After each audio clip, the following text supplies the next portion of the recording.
বিশ্বাস, শাকিব খানের বউ, কথা কয় না কে?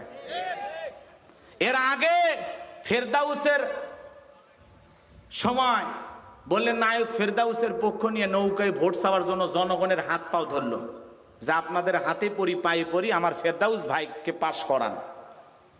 নৌকার মিছিল করলো, নৌকার মাঝি হওয়ার স্বপ্ন দেখেছিল এই অপু বিশ্বাস, কিন্তু এমপি পদপ্রার্থী হওয়ার খুব আশা ছিল, কিন্তু নৌকার মাঝি হতে পারে নাই। এখন সেই অপু বিশ্বাস কুষ্টিয়ার বিএনপির প্রতিষ্ঠাতা বার্ষিকী উপলক্ষে সেখানে গিয়ে তিনি সবার সাথে আনন্দ বিলাইতেছেন।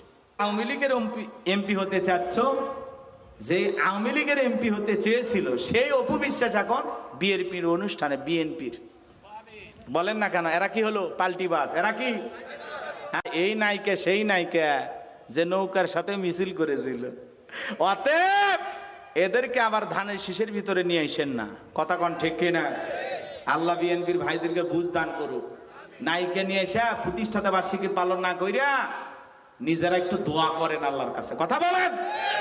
নায়িকা নিয়ে এসে নাচ গান করে কি দলের কোনো লাভ হবে? আরো বদনাম হবে, কথা বলেন ঠিক কিনা? আপনারা যে নায়িকাকে নিয়ে আসছেন আওয়ামী লীগের দোসর ছিল, কথা কন। এদেরকে বেশি কাছে ঘেঁষায়েন না।